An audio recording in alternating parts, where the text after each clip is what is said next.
తాకట్లో ఉన్న బంగారాన్ని విడిపించి ఆ రోజున మార్కెట్ ధర కట్టి మిగిలిన డబ్బును మీకు అందిస్తుంది కొమ్మూరి గోల్డ్.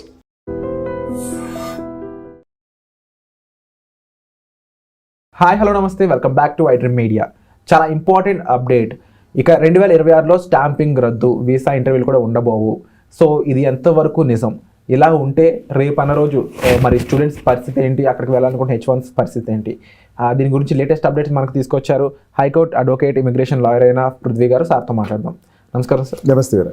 సార్, ఇప్పుడు ఈ అప్డేట్ ఏదైతే ఉందో వీసాలకు సంబంధించి స్టాంపింగ్ అయి ఉండొచ్చు, ఇంటర్వ్యూస్ అయి ఉండొచ్చు, ఇవి ఇంకా ఉండవు, ఈ ప్రాసెస్ ఉండదు అనేది, మరి నెక్స్ట్ ఏం జరగబోతుంది, దీనికి సంబంధించిన అప్డేట్స్ ఏమున్నాయి? ఈ 2026లో స్టాంపింగ్ ఉండకపోవచ్చు, లేకపోతే అసలు వీసాలే ఉండకపోవచ్చు అన్నది చాలా సత్యదూరం విరాట్. ఇది ఎట్లా వచ్చిందో నాకు అర్థం కావట్లేదు. ఇట్స్ ఏ ఫేక్ న్యూస్ అని చెప్పచ్చు.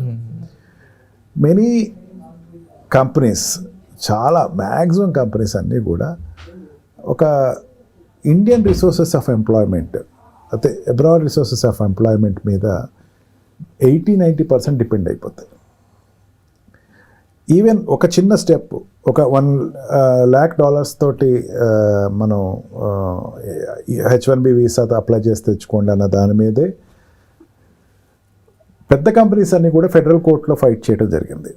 ఆ కోర్టులో ఓడిపోయారు, కేసు ఓడిపోయారు. ఎస్, $1 lakh అన్నది కలెక్ట్ చేసుకుంటాం, తప్పేం లేదు అని చెప్పేసి $US కలెక్ట్ చేసుకుంటాం, తప్పేం లేదు అనుకున్న దాని మీద మళ్ళీ సుప్రీంకోర్టు కూడా వాళ్ళందరూ రెడీ అవుతున్నారు.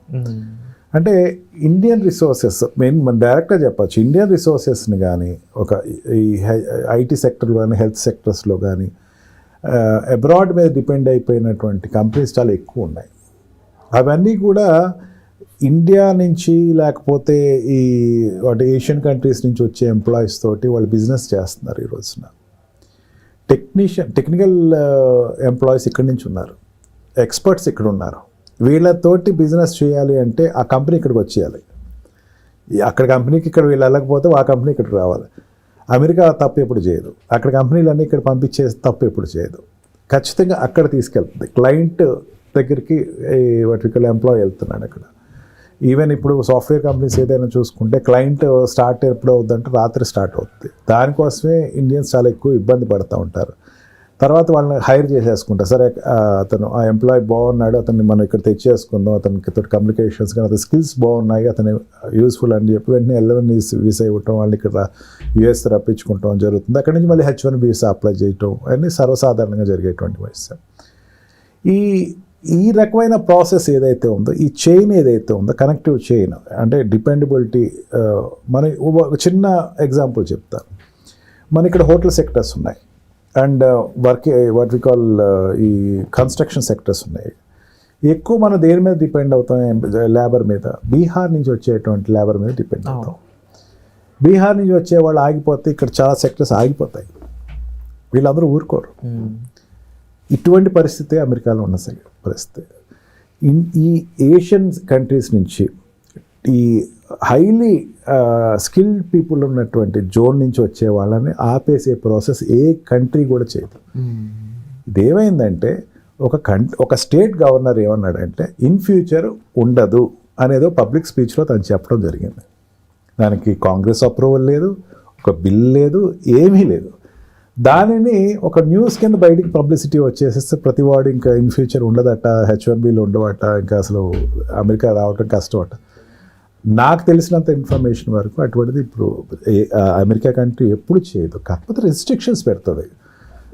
మనం వచ్చేటువంటి క్యాండిడేట్ అన్నవాడు ఎటువంటి ఫేక్ ఎంటిటీస్ తోటి లోపల రాకూడదు, స్కిల్డే రావాలి, స్కిల్డ్ అయి ఉంటే ఏ ప్రమాణాల్లో ఉండాలి, ఈ కంపెనీ అన్నది రిక్వైర్డ్ ఈ స్కిల్డ్ పర్సన్ని తీసుకునేటప్పుడు ఆ స్కిల్ క్వాలిఫికేషన్స్ ఏంటి, ఇతను చేసిన ఎక్స్పీరియన్స్ ఏంటి, వీటి డాక్యుమెంటేషన్ వరకు వెరిఫై చేసుకునే రైట్ ఏ కంట్రీకైనా ఉంటుంది. కానీ we must not forget that America is a liberal country. స్వేచ్ఛకి ఎక్కువటువంటి ప్రాధాన్యత ఇచ్చే కంట్రీ. అక్కడ వ్యాపారం చేస్తున్నారు అంటే చైనాలో లాగా, రష్యాలో లాగా రిస్ట్రిక్టెడ్ వ్యాపారం చేయట్లేదు, అది ఫ్రీ ప్లెడ్జ్గా చేసుకునే వ్యాపారం చేస్తున్నారు.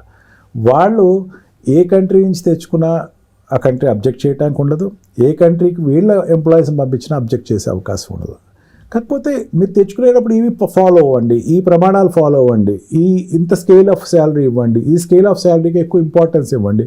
లోకల్ ఎంప్లాయీస్ని కూడా చూడండి, వీళ్ళకి కూడా ఆపర్చునిటీ అనేది వాళ్ళకి ప్రపోజల్ పెట్టగలరే కానీ దాన్ని రిస్ట్రిక్షన్ చేసేసి ఇట్లా చేయండి అని కమాండ్ చేసేటువంటి కంట్రీ అయితే అమెరికా ఎప్పటికీ కాదు విరాట్. అండ్ డెఫినెట్లీ మన ఇండియన్ ఒరిజినేటెడ్ ఎవరైతే ఉన్నారో ఇప్పుడు ఇంకా యూఎస్కి ప్లాన్ చేసుకున్న వాళ్ళు బాగానే ఉన్నారు. ఎందుకంటే ఎప్పటికైనా డాలర్ అనేది ఎప్పటికీ వాల్యూ, ఇప్పుడు ఇంకా వాల్యూ పెరిగింది, డాలర్ వాల్యూ 90 రూపీస్ అయింది. సో ఆశ ఇంకా పెరిగింది. ఎలాంటి కండిషన్స్ అయినా దాటుకుని బెస్ట్ ఆఫ్ ది బెస్ట్ ఇచ్చుకున్నా సరే అక్కడికి వెళ్ళాలనే వాళ్ళు కూడా నెంబర్ ఎక్కువగానే ఉంది. మరి వాళ్ళకి ఏం చెప్తారు ఇప్పుడు? Definitely dream for America. No దాని గురించి నేను ఎప్పుడు డ్రీమ్ చేయొద్దని నేను అన్ను. I always reserve my voice to dream for America. కొంచెం స్కిల్ పెంచుకోండి, స్కిల్డ్ మీరు కోర్సెస్ పెంచుకోండి. మీరు తర్వాత ఏదైనా చిన్న కంపెనీ వచ్చినా సరే వర్క్ చేయండి, వర్క్ ఎక్స్పీరియన్స్ తెచ్చుకోండి. అక్కడ స్కిల్డ్ పీపుల్ని, ఎక్స్పీరియన్స్ పీపుల్ని ఆ కంపెనీ ఎప్పుడు కూడా అందులో ఎక్కిస్తుంది. మీరు ఇక్కడ ఇచ్చేటువంటి 100 రూపాయలు అక్కడ ఒక 1000 రూపాయలు వస్తాయి. ఇక్కడ 100 రూపాయలు సంపాదించుకునేటువంటి దారులు చూసుకోండి. Don't be what we call ఇప్పుడు వస్తున్న అప్కమింగ్ చిల్డ్రన్ అయినా సరే, కాలేజెస్ నుంచి వచ్చే పిల్లలైనా సరే, ఏ చిన్న రోల్ ఉన్నా సరే, అది చిన్న రోల్ కదా నేను జాయిన్ అవ్వనని కాకుండా వెంటనే జాయిన్ అవ్వండి, కోర్సెస్ అప్గ్రేడ్ అవ్వండి. ఏఏ వచ్చింది, ఏఐలో అప్గ్రేడ్ అవ్వండి. డెఫినెట్గా మీకు ఉండే ఆపర్చునిటీస్ ఎలాబరేట్గా చేసుకుని మీరు వెళ్ళండి. Don't go for fake companies. Fake companies మీకు లిస్టులోనే అర్థం అయిపోతుంది. అక్కడ వెరిఫై చేసుకోండి, ఎంక్వైరీ చేసుకోండి, వాడు అక్కడ ఎగ్జిస్టింగ్గా కాదో చూసుకోండి. Then definitely go to America. ఖచ్చితంగా స్వర్గధామం అనే చెప్పచ్చు. సో విన్నారు కదండి, ఇటువంటి రూల్స్ అన్నీ మీరు పాటించినట్లయితే డెఫినెట్లీ యూఎస్లో మీకు ఒక మంచి లైఫ్ అనేది డెఫినెట్లీ ఉంటుంది. ఓన్లీ థింగ్ బెస్ట్ స్కిల్ ఉండాలి అండ్ రూల్స్ ఫాలో అవ్వాలి, ఈ 2 things. సో దీనికి మీరు రెడీ అవ్వడం అనేది చాలా ఇంపార్టెంట్. అండ్ దీనికి సంబంధించి ప్రొఫెషనల్ హెల్ప్ ఏది కావాలన్నా సరే మీరు డిస్ప్లే అవుతున్న నెంబర్స్ కాల్ చేసి ప్రొఫెషనల్ అయిన సార్ని సంప్రదించవచ్చు.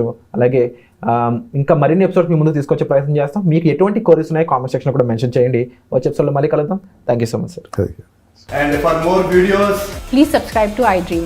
Please subscribe to iDream. Please subscribe iDream. And please subscribe to iDream. For more videos, subscribe to iDream. please like, share and subscribe to the channel. Congratulations, iDream. Subscribe to iDream. Subscribe to iDream. So subscribe to iDream Media. iDream ki iDream team andarki huge congratulations. Please subscribe iDream Media. Please subscribe to iDream. Subscribe iDream. Please subscribe to iDream. iDream అంటే నా కళల channel subscribe చేసుకున్న నోరు తిరుగుతలేదు, మీరైతే గంట గుర్తు కొట్టండి. For more such videos, please subscribe to iDream. Subscribe to iDream. Please subscribe to iDream. Please subscribe iDream Media. Please do subscribe to iDream. Please subscribe to iDream Media. For best entertainment and information, please subscribe iDream. And don't forget to subscribe to iDream.